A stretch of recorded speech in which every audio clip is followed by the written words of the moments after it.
I just want to piggyback on that because as I'm looking at this, I didn't know how you were going to answer this question, and actually it was like, but you went in a very interesting direction because I believe it's Julia Wood Woods in our field has a qualitative research project where she talks about turning point, right? Where you interview and you have somebody chart. They chart their life very similar to what you're talking about here, and then you ask about the elbows. What happened here that caused the downward trend? What happened here that caused the upward trend? So in a sense, what you're getting is something that we've already built a line of research around, because people can draw a line for their life story and then be asked questions about turning points. That's kind of cool. All right, Rachel Kaler, we're talking stories. Okay. Well, of course, like Allison said, we in PR and social media, we do a lot of testimonials as well. Throughout our social media channels, we're listening for stories from the consumers of all of the products. For instance, I have a pet food account, so we get stories from people all the time, because people love to talk about their pets and how much Precise, which is the pet food, how much it helps their pet and it makes their pet happy. So different things like that, testimonials. Also in terms of telling stories from our company perspective, all of our work tells a story.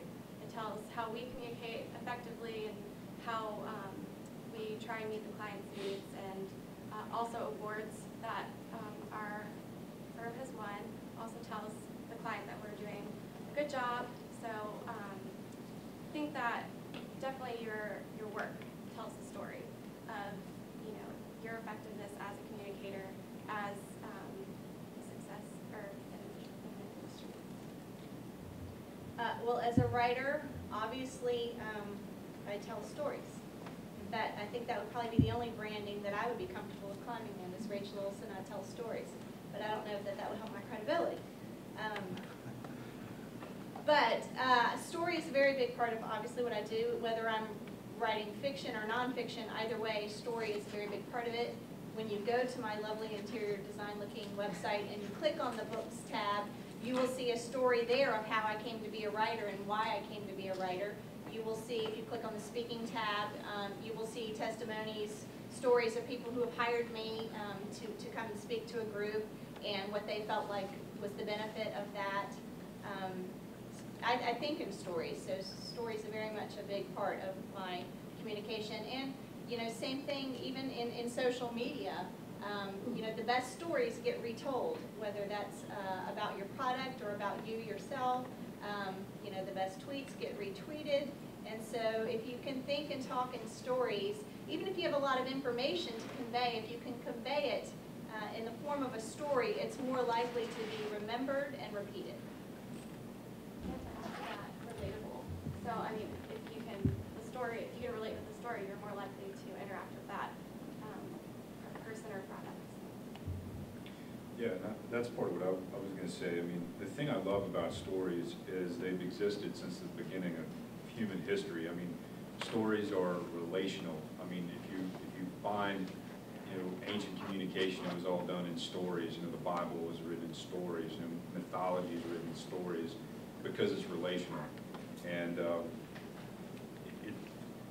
if I'm trying to communicate something to you about like a weight loss product, and I'm telling you, it's going to do this, it's going to do this, it's going to do this, and I'm talking about benefits and not features. I'm telling you what it's going to do for you. It's really more of a fact type of format. And if I can tell you about what it did for me in my life when I started using it, here's how everything changed for me. Here's, I got the girl, and I got the car, and I got the house, and everything started working out. It's great for me. Then suddenly you relate to that because you're like, hey, I want all that stuff. So maybe I should, eat this product, take this product. And so it sort of changes the whole tone of the communication. So stories are relational, and in our business, testimonials obviously are a great example, but anytime you can use a great story that's true, you want to make sure your stories are true, it can do powerful things for your company or your client. If I could just real quickly add to that, along that line, working with the client base that we have globally, we get requests for testimonials all the time, not just specifically to enable them to relate to certain scenarios that we wind up finding ourselves in frequently in the business world, but also to determine what the potential return on their investments might be. There are a number of reasons, but testimonials seldom anymore. You see newer sites coming up, but everybody wants testimonials. Video testimonials, because it's push, you can feel it, it's real. All right, this next question, I'm going to force you to be very, very brief, not just for time constraints, but I really want to force the issue by saying, don't elaborate, don't give me a long list, give me one character trait. Okay, so for those of us who teach or are taking courses in IMC, what do you think is the key character trait or skill set that you would look for in a new hire? I know I know it's a partial list, and I'm just asking for your top one, but what would it be? I would say someone who anticipates change, trends, in any best practice, somebody thinks ahead. Good. Ability to listen and adapt. Good listener, is that what you mean? Team player, if you can work with a bunch of different people. To piggyback on what he just said about making sure your stories are true, I would say integrity, to operate with integrity, because if you're communicating a lot in social media and elsewhere, your true colors will eventually show. I would say understand the value of everything comprised of IMC. Understand, don't get all caught up in the features of Facebook and the all the little cool things it can do this week that it couldn't do last week. What's the value of Facebook? What does that do for the client? What is this really? Don't get caught up in all the gizmos of new communication in the technology world. Understand that, and you'll be valuable. All right, Justin, piggybacking on this new hire idea, in terms of personal or professional development, what role does professional certification or an advanced degree in communication play in your own life or your decision to hire others? Is it a critical factor? Well, you have to look at this from a lot of different angles. I mean, there's lots of different professional certifications in our field. We've got the technical side, which is all the programmers. They've got a very sort of technical set of certifications. First, communication. I would say that an advanced degree in communication would be important in our field, because if you can intricately understand how people communicate and relate to each other, if you can intricately understand the value of how IMC all comes together and what it all really means, even from sort of like an academic perspective, I think that's valuable. There's so many people and agencies that just, social media agencies where I see guys like making videos of themselves in their car on the way to work, and they put that up on Facebook, and that's supposed to be cool. I need people that are more, we need people that are a little bit smarter than that. Sort of certified in understanding the value of that communication at all, and why you should spend the time taking a video of yourself in the car. A little more strategic, that's well put. Okay, obviously no certification needed to be a writer, although if you're going to be a fiction writer, it might help to be a little bit certifiably crazy, but that's about it. I had to ask my boss about this one because I am new to the field, but she said there was not, they don't look specifically for an advanced degree. If you have one and you have the experience, then that's awesome. And that just adds to your, what you can do, but nothing, they wouldn't hire someone over another person with experience. This is such a good question, because we are involved in this thousands of times a day. And you all can, again, identify folks that you know that are extremely bright. They've got all the degrees and then some, but they can't communicate. Or you've got a phenomenal communicator, but they maybe don't have the competencies that they may have said they had.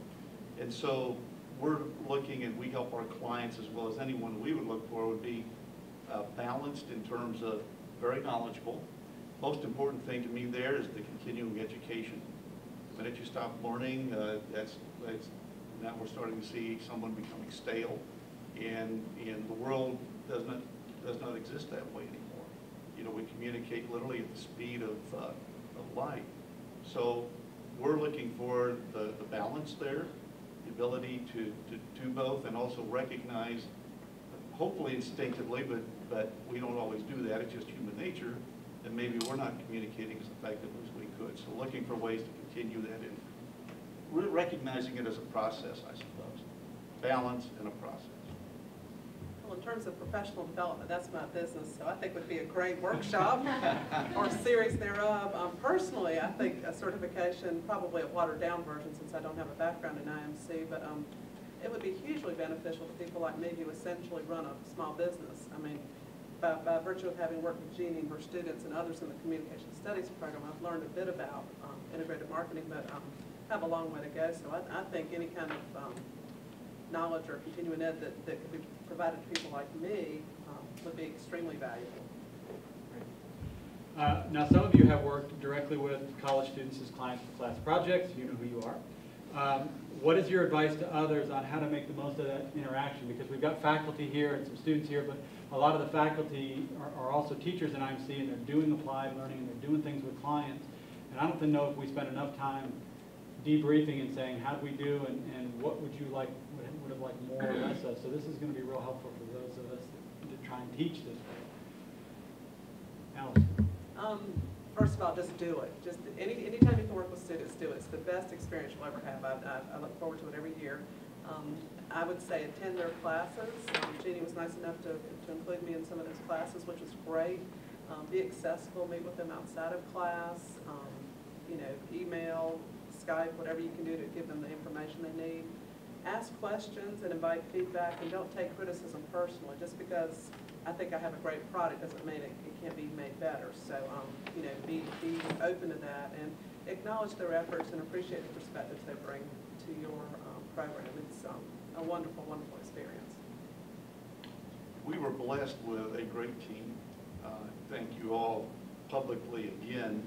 And what we practiced, and this was something that Sue, I, and others on the leadership team talked over, we made a firm commitment, told Jeannie this as well, we're just going to stay out of your way.